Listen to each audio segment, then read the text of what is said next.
जय सिया राम। जागरण में सवारी क्यों आती है? आप लोगों ने कहीं ना कहीं देखा होगा कि कहीं भी किसी भी देवी देवता का दरबार लगा है, वहां पर या तो किसी महिला में या किसी पुरुष में अचानक सवारी आ जाती है और दाएं बाएं की बातें होने लगती हैं।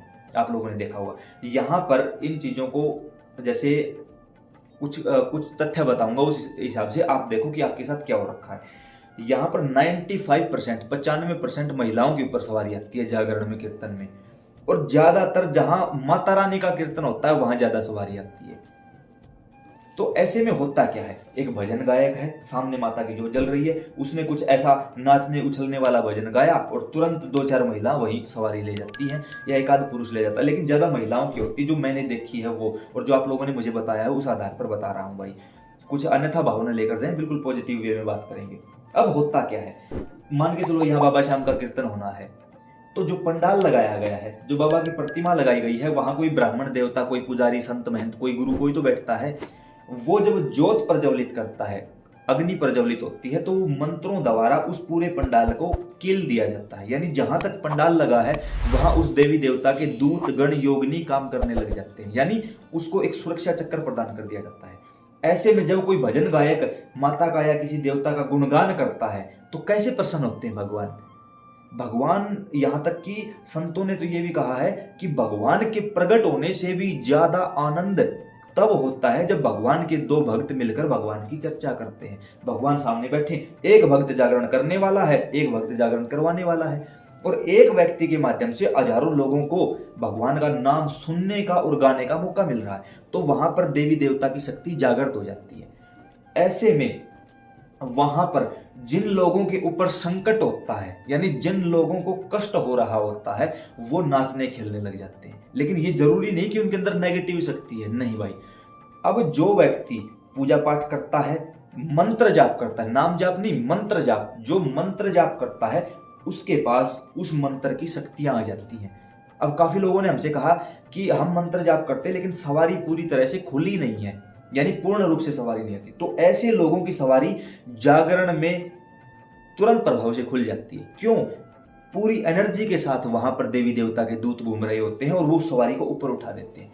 ऐसा 100 में से केवल 2% होता है, केवल 2% है कि उस देवी देवता के दूत गण उस चीज को ऊपर उठा देते हैं और वो व्यक्ति खुलकर बोलने लगता है, चाहे वो महिला हो चाहे वो पुरुष हो।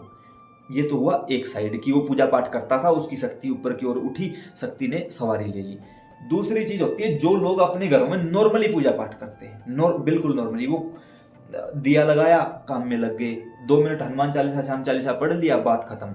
ऐसे लोगों के साथ उस देवी देवता की तरंग चलने लग जाती है। कोई शक्ति नहीं, कोई दूत नहीं, केवल तरंग चलती है।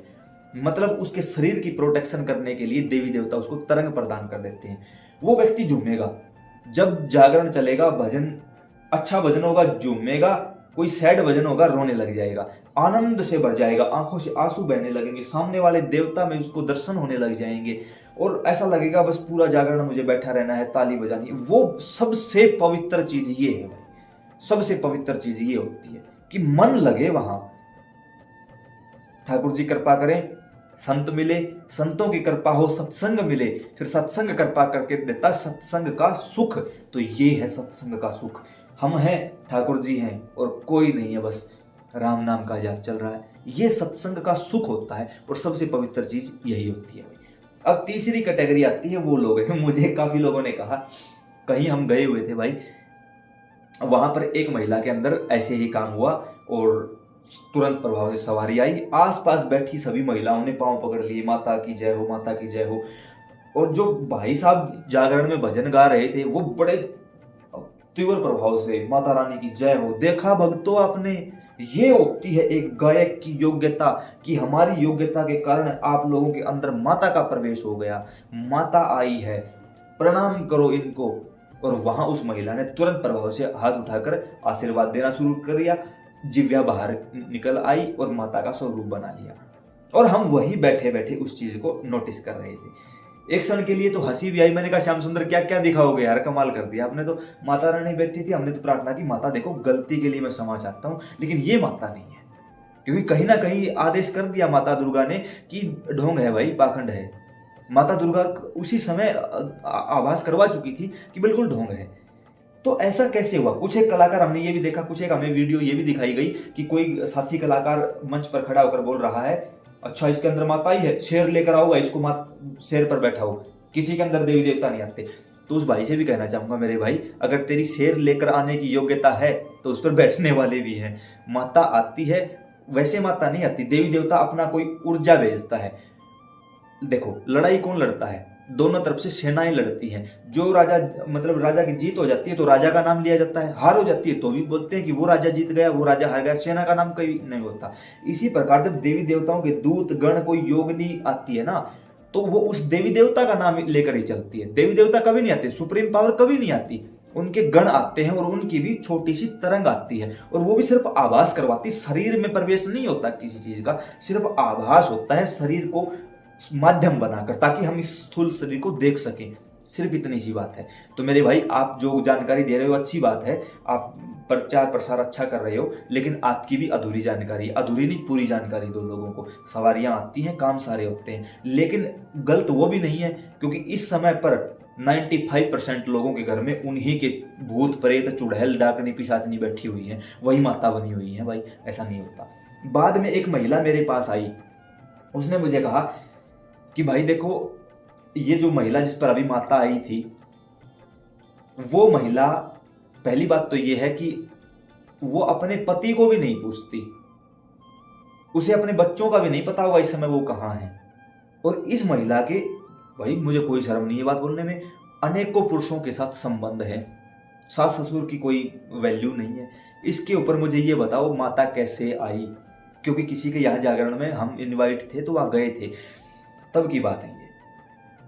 तो सबके सामने तो हमने नहीं बोला किसी को, क्योंकि किसी का अपमान करना बहुत गलत बात होती है। हालांकि वहाँ बोल देते तो कोई कुछ बिगाड़ने वाला भी नहीं था, क्योंकि ठाकुर जी की कृपा थी और कहीं ना कहीं ठाकुर जी के आदेश भी थे, भाई बोल दो, लेकिन नहीं बोले। भाई किसी को ठेस पहुंचाना बहुत गलत बात है। ऐसे में हमने जो महिला हमसे पूछ रही थी उन्हीं को बताया और वही जवाब आप लोगों को दे रहे हैं। भाई उस समय पर उस महिला के अंदर उसी के घर की महिला प्रेत थी। अब विशेषकर होता क्या है, जिसने कभी पूजा पाठ नहीं की, जो खुद का शुद्धिकरण नहीं जानती या जानता, ये सिर्फ महिला की बात थोड़ी है भाई, पुरुषों का भी तो यही हाल है, जगह जगह मुंह मारने की आदत हो चुकी है। अब अगर आपको पढ़ना है तो आपको स्कूल कॉलेज यूनिवर्सिटी जाना पड़ेगा, अनपढ़ रहना कहीं मत जाओ। उसी प्रकार देवी देवता चाहिए तो उसी की शुद्धता, उसी के लेवल पर अपने शरीर को मेंटेन करना पड़ेगा, अन्यथा वो नहीं आएंगे, क्योंकि भगवान शुद्धिकरण में वास कर। शमशान के अंदर मंदिर क्यों नहीं बनाया जाता? बताओ भाई, मंदिर जहां पर बनाया जाता है पहले वहां हवन करवा के उस जगह को पवित्र करके संकल्प लिया जाता है, हजारों ब्राह्मणों, वेद पाठी ब्राह्मणों की मतलब वहां बैठाकर जाप करवाया जाता है, हजारों प्रकार के मंत्रों की आहुति दी जाती है, करोड़ों लोगों को उसमें शामिल किया जाता है, तब जाके किसी एक मंदिर का। अब देखो भव्य श्री राम मंदिर का निर्माण हुआ, देखो पहले कितनी कितनी चीजें की गई। क्यों? जो शुद्ध स्थान होगा उस शुद्ध स्थान पर ही भगवान विराजमान करेंगे। जब किसी जीव का हृदय भगवान को शुद्ध दिखाई देता है, जब किसी देवी देवता को दिखाई देता है कि ये बच्चा, ये व्यक्ति दूसरों का कल्याण करना चाहता है, तो वो देवी देवता उस हृदय को देखकर प्रभावित हो जाते हैं और उस हृदय पर कब्जा कर लेते हैं कि बस ये सुंदर हृदय है, ये सुंदर चीजें ये मेरी होनी चाहिए, और फिर वहां खुद बैठ जाते हैं और उस शरीर के माध्यम से समाज का कल्याण करवाते हैं। तो ऐसा रेयर चांस है भाई, 100 में से 5% लोगों पर, जिन लोगों पर सवारी आपने आज तक देखी है या आगे देखोगे, केवल 5% लोगों पर सच्ची सवारी आती है। 95% लोगों पर उन्हीं के घर के भूत प्रेत चुड़ैल डाकनी पिशाचनी या ज्यादा से ज्यादा पितर आते हैं, इससे ज्यादा कुछ नहीं होता भाई, याद रख लेना। और जितनी भी ये गंदी गंदी चीजें हैं वो आने के बाद भी गंदा ही काम करवाएंगी। अब उनको पता है नेगेटिविटी तो वो है ही, वो आपके घर के भी बता देगी कि तेरे घर में ये प्रॉब्लम है, ये परेशानी है, तू ऐसा कर ले ठीक होगी, और आप हो भी जाओगे, क्योंकि है तो शक्ति, अच्छी हो बुरी हो सकती तो है, वो काम कर रही है और धीरे धीरे खुद को माता बताकर अपनी पूजा करवाना शुरू कर देती है। तो याद रखना भाई, कोई ऐसी सवारी आ रही है तो वो पाखंड है, जिसने कभी राम का नाम ही नहीं लिया। सवारी आती है मंत्रों द्वारा। जब कोई व्यक्ति माला लेकर मंत्र जाप करता है उसके ऊपर सवारी आती है। जब कोई व्यक्ति नाम जाप करता है उसके ऊपर कभी सवारी नहीं आती। उसको देवी देवता महसूस करवा देते हैं कि हाँ हम तेरे साथ हैं, उसको संकेत दे देंगे कि सौपन में ऐसा हो कर ले, ऐसा हो जाएगा, सौपन अच्छे अच्छे आने लगेंगे, सवारी कभी नहीं आएगी। और जो ये ऊट पटांग चक्रों में लगे हुए हैं उनके ऊपर टोटली भूत प्रेत बैठे हैं भाई, किसी से पूछने की आवश्यकता नहीं, तुरंत समझ जाना। अब ये आपको देखना है कि सामने वाले व्यक्ति की कंडीशन क्या है। तो जागरण में सवारी क्यों आती है, यही आज का टॉपिक था। वीडियो थोड़ा सा लंबा हो गया, लेकिन सटीक जानकारी लेने की कोशिश की है। अब कोई बुरा ना माने भाई कि ये क्या बोल दिया, नहीं भाई, बिल्कुल जो ओरिजिनल चीज हमारे सामने घटी तो ही हमने वो बोला। हमने माता दुर्गा से ये प्रार्थना की, माता क्या चक्कर, माता ने बता भी दिया, उन्हीं के घर की महिला प्रेत उस पर आई थी। और हो सकता है जो उस जागरण में शामिल हो उनमें से कोई व्यक्ति इस वीडियो को देख रहा होगा, वो समझ भी जाएगा कि हम कब की बात कर रहे हैं, किस समय की बात कर रहे हैं। तो आप लोग ऐसे ही सेवा करते रहिए, इस वीडियो को भेजिए उन लोगों के पास जो बोलते हैं हमारे ऊपर से सवारी आती है, ये होता है वो होता है, उनको भी तो पता लगे कि हाँ हमारी चीज़ ठीक है या गलत है। जय सिया राम।